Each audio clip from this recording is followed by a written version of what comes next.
Манай эцгийн чамтаг намайг унтчихээн гэсэн. Ээж намайг дуудсан л та. Би бас жоохон хариллаа би юм баслаа.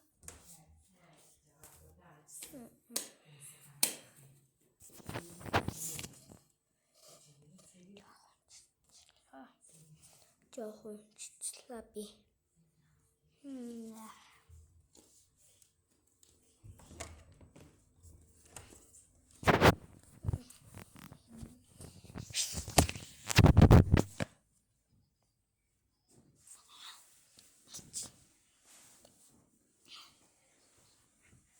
Нэгэнтээ тийм шийдвэр гаргасан.